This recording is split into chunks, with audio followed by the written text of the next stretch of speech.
Very good morning to all of you. Myself Jyoti Malviya, lecturer chemistry in GTIC Katra.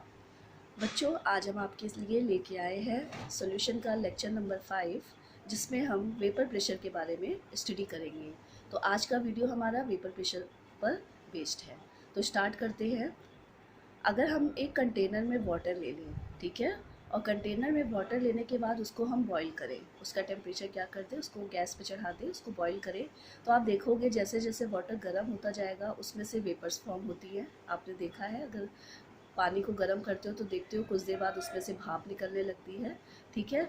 तो अगर हम देखें तो किसी भी लिक्विड को अगर हम गर्म करते हैं तो वो वेपर फॉर्म में चेंज होने लगते हैं।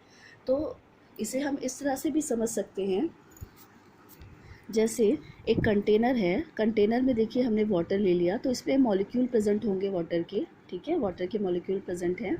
तो ये सारे मॉलिक्यूल जो होंगे, कुछ मॉलिक्यूल नीचे होंगे, कुछ मॉलिक्यूल उससे ऊपर, कुछ मॉलिक्यूल जो होंगे वो सरफेस पे रहेंगे, ठीक है। सरफेस पे रहने का मतलब ये है कि जब हम टेम्परेचर बढ़ाएंगे, इनको वाटर को बॉयल करेंगे, तो ये मॉलिक्यूल एनर्जी लेके टेम्परेचर, काइनेटिक एनर्जी मिल जाएगी इनको जब टेम्परेचर बढ़ेगा, तो काइनेटिक एनर्जी लेके ये सरफेस पे पहुंच जाएंगे और ये क्या होंगे, ये वेपर में कन्वर्ट होने के लिए तैयार रहेंगे। अगर हम देखें तो जो सरफेस पे मॉलिक्यूल्स होते हैं इनको हम बोला जाता है सरफेस मॉलिक्यूल, और जो सरफेस के अलावा जो नीचे मॉलिक्यूल्स होते हैं पूरे कंटेनर में वो होते हैं बल्क मॉलिक्यूल। तो यहाँ पे जो वेपराइजेशन होता है, वेपर जो फॉर्म होता है, या इसको हम बोलते हैं इवापोरेशन, जो प्रोसेस होता है ये सरफेस मॉलिक्यूल के लिए ही माना जाता है। तो सरफेस मॉलिक्यूल के लिए इसलिए माना जाता है कि यहाँ पे हमें दो प्रॉपर्टी मिलती है सरफेस मॉलिक्यूल के लिए। पहला ये होता है, आप देख रहे हो अगर ये सरफेस पे होंगे तो इन्हें केवल नीचे की ओर मॉलिक्यूल अट्रैक्ट करेंगे, ठीक है, जो इनके अगल बगल मॉलिक्यूल होंगे वो नीचे होंगे, तो ये मॉलिक्यूल पे फोर्स ऑफ अट्रैक्शन केवल एक डायरेक्शन में लगेगा। लेकिन अगर अदर मॉलिक्यूल्स को देखा जाए तो उनके अगल बगल ऊपर नीचे बहुत से मॉलिक्यूल्स हैं, तो ये चारों तरफ से एक दूसरे को क्या करेंगे, अट्रैक्ट करेंगे। तो सरफेस मॉलिक्यूल के केस में क्या होता है कि लेसर फोर्स ऑफ अट्रैक्शन होता है। और सेकंड प्रॉपर्टी ये होती है कि इनकी काइनेटिक एनर्जी जो होती है वो अदर मॉलिक्यूल से ज़्यादा होती है। इसे ऐसे समझ सकते हैं, आपको पता है जो भी मॉलिक्यूल्स है, मान लीजिए सर्फ यहाँ पे है, बॉटम में है, हमने एनर्जी दी, तो कुछ मॉलिक्यूल जो होंगे वो एक दूसरे को क्रॉस करते हुए यहाँ पे पहुँचे होंगे। जब वो क्रॉस कर लिए होंगे तभी तो यहाँ पहुँचे होंगे, इसका मतलब है उनके पास मोर काइनेटिक एनर्जी होगी, जिसके बाद क्रॉस करने के बाद वो सरफेस पे पहुँच गए हैं। तो ये प्रॉपर्टी होती है सरफेस मॉलिक्यूल की। और जो ये काइनेटिक एनर्जी जो होती है इसको कहते हैं सरफेस एनर्जी।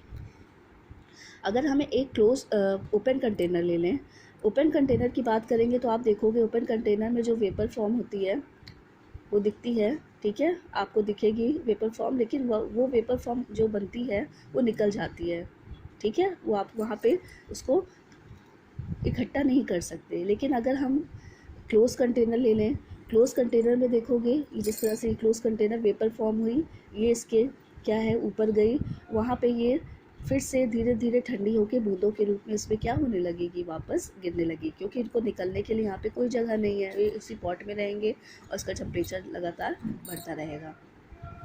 तो इस तरह के क्लोज कंटेनर में हमेशा दो तरह के प्रोसेस होंगे, एक तो इवापोरेशन होता रहेगा और सेकेंडली क्या होगा, कंडेंसेशन भी साथ में होगा, जिसकी वजह से इनके बीच में एक इक्विलिब्रियम स्टेट क्या हो जाएगी, फॉर्म हो जाएगी, कि जितना लिक्विड वेपर में चेंज होगा उतना वेपर क्या होता जाएगा, लिक्विड में चेंज होता जाएगा। तो इसको बोला जाता है इक्विलिब्रियम स्टेट। तो इस कंडीशन में जो प्रेशर होता है वेपर का अबव लिक्विड सरफेस, उसको हम बोलते हैं वेपर प्रेशर, ठीक है। क्लोज कंटेनर की बात करेंगे तो उसमें वेपर क्या होती हैं, कंडेंस हो जाती हैं और वहाँ पे इक्विलिब्रियम बन जाता है, जिसकी वजह से वहाँ पे जो प्रेशर होता है वेपर का लिक्विड सरफेस के ऊपर, उसको हम क्या बोलते हैं, वेपर प्रेशर, और it is denoted by a VP. अब देखते हैं कौन कौन से फैक्टर्स हैं जो हमारे वेपर प्रेशर को क्या करते हैं, इफ़ेक्ट करते हैं। तो उसमें फर्स्ट जो है कि अगर कंटेनर का शेप और साइज़ चाहे जो हो, चाहे आप जितना बड़ा कंटेनर ले लीजिए चाहे जितना छोटा, उसका जो प्रेशर, वेपर प्रेशर होता है वो उस पर डिपेंड नहीं करता है, ठीक है। लेकिन जैसे बड़ा कंटेनर लेंगे तो क्या होगा, उसमें सरफेस पे ज़्यादा मॉलिक्यूल्स आएंगे तो वहाँ पे ज़्यादा वेपर्स फॉर्म होगी, तो उससे, लेकिन नंबर ऑफ मॉलिक्यूल्स जो जिनके पास मोर काइनेटिक एनर्जी होगी वही तो सरफेस पे जाएंगे, तो ये क्या होता है, ये शेप और साइज़ पे डिपेंड नहीं करता है।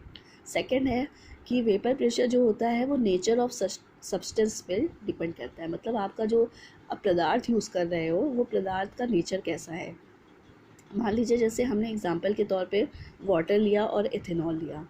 वाटर और इथेनॉल को जब हमने लिया तो देखा वाटर में जो होता है हाइड्रोजन बॉन्डिंग होती है और इथेनॉल में भी हाइड्रोजन बॉन्डिंग होती है। तो इसमें क्या होता है कि वाटर की हाइड्रोजन बॉन्डिंग जो होती है वो ज़्यादा स्ट्रॉन्ग होती है, क्योंकि वहाँ पे वाटर का एक मॉलिक्यूल 4 हाइड्रोजन बॉन्ड फॉर्म करता है, जबकि इथेनॉल के केस में क्या होता है केवल एक हाइड्रोजन बॉन्ड फॉर्म करता है। इसे जब बॉन्ड ज़्यादा फॉर्म कर रहा है तो हाइड्रोजन बॉन्ड, तो इसका मतलब वहाँ पे फोर्स ऑफ अट्रैक्शन क्या है आपका, ज़्यादा है, मॉलिक्यूल ज़्यादा पास पास में है। और अगर हम एक हाइड्रोजन बॉन्ड है जो वीक होता है तो molecule less force of attraction से बंधे हुए हैं। ठीक है, तो इस केस में क्या हो जाता है कि वेपर प्रेशर किसका ज़्यादा होता है, इथेनॉल का ज़्यादा हो जाता है इन कंपैरिजन टू वाटर।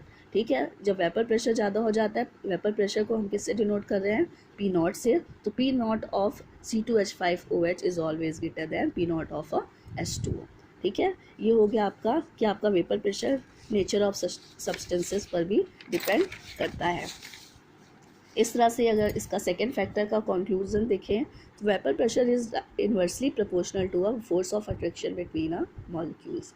जितना ज़्यादा फोर्स ऑफ अट्रैक्शन मॉलिक्यूल्स के बीच में रहेगा वेपर प्रेशर उसका उतना ही कम होगा। ठीक है, अब सब्सटेंसेस की बात करेंगे तो सब्सटेंसेस मेनली दो तरह के होते हैं, एक होता है वोलेटाइल और दूसरा होता है नॉन वोलेटाइल। वॉलेटाइल का मतलब ये है कि जो वेपर फॉर्म करता है। ठीक है, जो वेपर फॉर्म करेगा, जो लिक्विड से वेपर स्टेट में जाएगा और इवोपरेशन प्रोसेस दिखाएगा, वो होता है वोलेटाइल। नॉन वोलेटाइल कौन से होते हैं, जो जितने सॉलिड्स होते हैं लगभग वो नॉन वोलेटाइल होते हैं। जैसे कि फॉर एग्जांपल यूरिया है, ग्लूकोज है, सुक्रोज, ये सारे के सारे नॉन वोलेटाइल हैं। तो इनके लिए वेपर प्रेशर लगभग ज़ीरो होता है, क्योंकि हाँ ये इवोपरेशन नहीं दिखाते। लेकिन वोलेटाइल के लिए हमारा पी नॉट जो होता है वो कभी भी ज़ीरो नहीं होता, वहाँ पे कुछ ना कुछ वेपर प्रेशर मौजूद होता है। ठीक है, तो एग्जांपल जैसे वाटर है, एथेनॉल है, मेथेनॉल है, बेंजीन है, ये सब के सब क्या है, वोलेटाइल सब्सटेंस। तो हमारा मेन आज का टॉपिक क्या है, vapour pressure of a solution. ये तो आपने पढ़ा वेपर प्रेशर क्या होता है, कौन कौन से फैक्टर वेपर प्रेशर को क्या करते हैं, इफेक्ट करते हैं, ये देखा आपने। आगे हम देखेंगे वेपर प्रेशर किसी सॉल्यूशन का क्या होता है। तो आपको जैसा कि पता है कि सॉल्यूशन दो कंपोनेंट से मिलकर बना होता है, एक सॉल्यूट होता है, दूसरा होता है सॉल्वेंट। हमने यहाँ पे मान लिया कि हमारा जो दोनों कंपोनेंट है सॉल्यूट और सॉल्वेंट दोनों वोलेटाइल है। क्या है, वोलेटाइल लिक्विड है। ठीक है, तो वोलेटाइल है इसका मतलब वहाँ पे इवोपरेशन प्रोसेस होगा, आपका लिक्विड क्या है वेपर फॉर्म में कन्वर्ट होगा और कुछ ना कुछ वहाँ पे वेपर प्रेशर होगा। तो अगर हम अलग अलग सॉल्यूट और सॉल्वेंट की बात करें तो इनका जो प्रेशर होगा वो किससे, वेपर प्रेशर पी नॉट, जैसे सॉल्वेंट के मॉलिक्यूल्स को हमने ए से रिप्रेजेंट किया और सॉल्यूट के मॉलिक्यूल को बी से। तो वेपर प्रेशर ऑफ ए क्या हो जाएगा, पी नॉट ऑफ ए, और वेपर प्रेशर ऑफ बी क्या हो जाएगा, P naught of B. P naught जो होता है इसका मतलब होता है ये प्योर आपका लिक्विड का वेपर प्रेशर है, जिसमें कोई भी अभी मिक्सिंग नहीं की गई है। अब इसको हमने देखिए इस तरह से समझ लिया कि दो कंटेनर लिए हमने, एक में हमारे लिक्विड ए भरा हुआ है, दूसरे में लिक्विड बी भरा हुआ है। इसको हमने क्या किया, गर्म करना स्टार्ट किया दोनों कंटेनर को। तो हमने देखा कि ए के कुछ मॉलिक्यूल सरफेस पे पहुंचेंगे और वेपराइजेशन दिखाएंगे, इसी तरह बी के भी कुछ मॉलिक्यूल सरफेस पे पहुंचेंगे और क्या होगा, वेपर्स फॉर्म होंगे। तो अगर हम पर्टिकुलर दोनों लिक्विड को देखें तो इसका जो होगा pure vapour pressure P naught of A, इसका पी नॉट ऑफ बी। अब क्या किया हमने, अब इन दोनों जो सॉल्यूशन है, जो सॉल्यूट और सॉल्वेंट है, दोनों को मिक्स करके सॉल्यूशन बनाया। तो अब आप देखोगे कि उसमें कुछ मॉलिक्यूल्स ए के होंगे, कुछ मॉलिक्यूल्स बी के होंगे, और जब हम उन्हें फिर से हीट करना स्टार्ट करेंगे तो क्या होगा, कुछ मॉलिक्यूल्स ए के और कुछ मॉलिक्यूल्स बी के सरफेस पे पहुंचेंगे। ऐसा नहीं कि ए के ही पहुंचे बी के ना पहुंचे, ठीक है, लेकिन जो ज़्यादा वोलेटाइल होगा उसके मॉलिक्यूल ज़्यादा पहुंचेंगे और जो कम वोलेटाइल होगा उसके मॉलिक्यूल कम पहुंचेंगे। तो फिर से यहाँ पे क्या होगा, जो सरफेस मॉलिक्यूल्स होंगे वो वेपर्स फॉर्म करेंगे और वेपर्स के साथ फिर से कंडेंसेशन होगा, क्योंकि सारे के सारे प्रोसेस क्लोज कंटेनर में हो रहे हैं। तो इसके बाद क्या होगा कि यहाँ पे जो प्रेशर होता है, यहाँ चूँकि कंपोनेंट आपके एक से ज़्यादा हो गए हैं, ठीक है, तो यहाँ पे जो प्रेशर होगा वो आपका हो जाता है partial pressure of A, partial pressure of B. तो पार्शियल प्रेशर ऑफ ए, जितने भी यहाँ पे सरफेस मॉलिक्यूल होंगे जो आपके वेपर फॉर्म करेंगे वो किस पे डिपेंड करेंगे, वो directly proportional to a mole fraction of A, और P B is directly proportional to a mole fraction of B. This is a Raoult's law. इसी को हम क्या बोलते हैं?